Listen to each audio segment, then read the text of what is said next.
Start.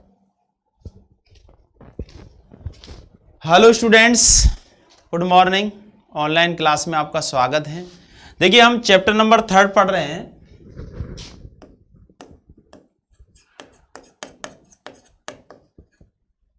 जिसका नाम है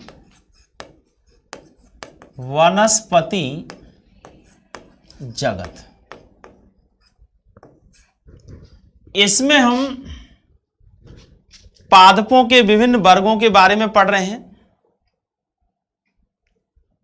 जिसमें सबसे पहले हमने शैवालों के बारे में पढ़ा, उसके बाद ब्रायोफाइटा, फिर हमने टेरिडोफाइटा के बारे में पढ़ा और अब हम पढ़ रहे हैं जिम्नोस्पर्म के बारे में। जिम्नोस्पर्म,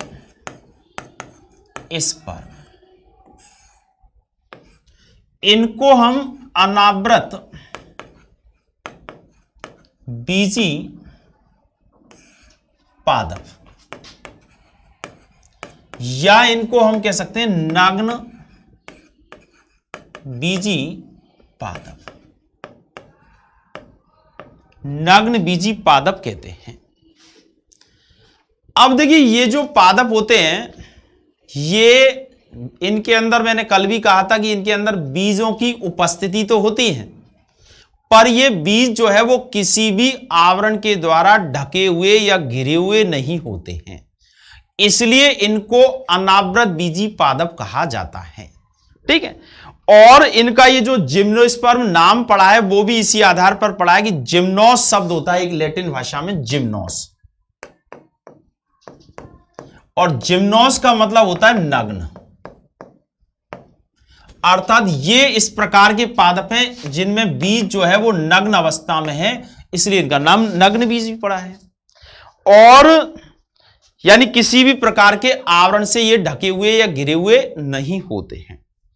ये जो पादप होते हैं ये ब्रायोफाइटा एवं टेरिडोफाइटा वर्ग के जो पादप होते हैं उनसे अधिक विकसित होते हैं, और ये एंजियोस्पर्म वर्ग के जो पादप होते हैं उनकी तुलना में ये कम विकसित होते हैं। इस वर्ग के जो पादप होते हैं ये काष्ठीय होते हैं, लंबे होते हैं। काष्ठीय मतलब जिनकी लकड़ी कठोर होती है, और ये बहुवर्षीय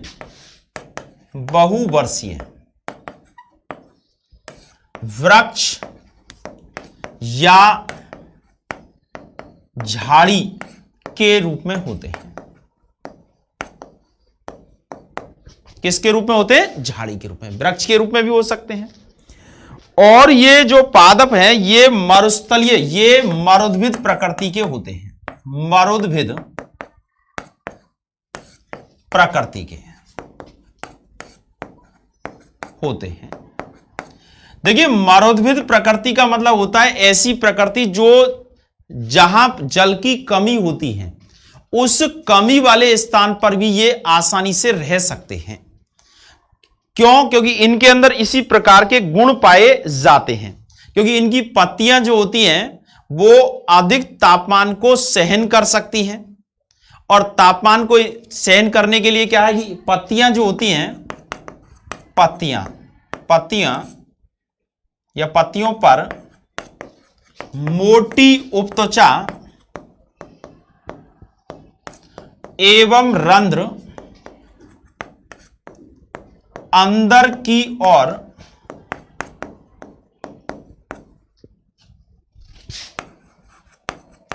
धसे रहते हैं, अंदर की ओर धसे रहते हैं, अर्थात बाष्पोत्सर्जन की जो क्रिया है वो कम होती है। और बाष्पोत्सर्जन की क्रिया कम होगी तो ऐसी स्थिति में क्या होगा कि इनके अंदर जल की कमी नहीं होगी। साथ में देखिए इनके अंदर जो जाइलम पाया जाता है, जाइलम में वाहिकाओं व फ्लोएम में सह कोशिकाओं का सहकोशिकाओं का अभाव होता है।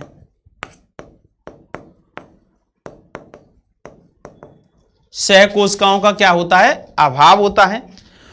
साथ में इनमें देखिए दो प्रकार की पत्तियां पाई जाती हैं।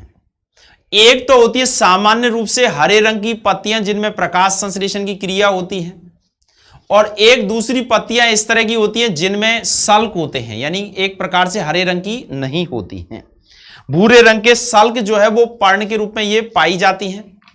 साथ में इनके अंदर जो तना होता है ये कुछ पादपों में शाखाओं में बटा हुआ होता है, जैसे पाइनस नाम का पादप होता है उसमें शाखाओं में बटा हुआ है, लेकिन जो साइकस नाम का पादप है उसमें शाखाओं में बटा हुआ नहीं होता है। साथ में इसके अंदर देखिए नर और मादा शंकुओं का निर्माण होता है, ये जनन संरचनाएं होती हैं। अब देखिए जो नर शंकु होता है उसमें लघु बीजाणु धानियां होती हैं, और जो मादा शंकु होता है उसमें गुरु बीजाणु धानियां होती हैं, गुरु बीजाणु धानियां। अब ये जो बीजाणु धानियां होती हैं, जैसे लघु बीजाणु धानी है उसमें लघु बीजाणु के रूप में नर युग्मक बनते हैं, और जो गुरु बीजाणु धानियां होती है जिसमें गुरु बीजाणु बनते हैं उनमें मादा युग्मकों का निर्माण होता है। अर्थात ये एक तरह से नर और मादा कौन कहलाते हैं, यानी एक तरह से शंकु कहलाते हैं, जो अगर ये एक ही पादप पर स्थित हैं तो इस तरह के पादप को हम एक लिंगाश्रयी पादप कहते हैं, और जब ये अलग अलग पादपों पर स्थित हुए हैं तो इसे हम एक प्रकार से जब एक अलग अलग एक पर ही तब तो वह लिंगाश्रयी कहते हैं, और जब अलग अलग पर होते हैं तो इसको एक लिंगाश्रयी कहते हैं। साथ में देखिए इनके अंदर अधिकांश पादप जो होते हैं वो एक लिंगी होते हैं, अर्थात नर पादप या नर पादप पर नर शंकु का निर्माण होता है और मादा पादप पर मादा शंकु का निर्माण होता है। इनमें जो परागण की क्रिया होती है ये परागण की क्रिया वायु के माध्यम से होती है, क्योंकि हवा में उड़ता हुआ जो लघु बीजाणु है जिसे हम परागकण कहते हैं, ये मादा बीजाणुधानी जो होती है वहां तक पहुंच जाता है। साथ में देखिए जिम्नोस्पर्म वर्ग के जो पादप होते हैं, इन पादपों में इन पादपों के अंदर जड़ें जो होती हैं, पाइनस की जो जड़ है उसमें सहजीवी के रूप में उपस्थित होते हैं, कवक उपस्थित होता है, तो इनमें कवक मूल पाया जाता है।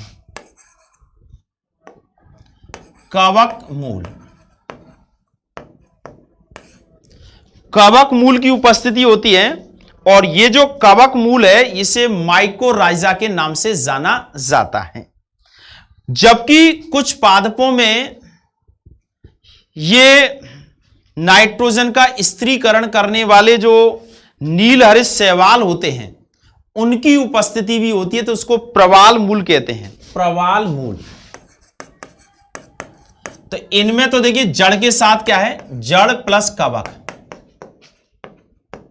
और इनमें है जड़ प्लस नीलहरित शैवाल।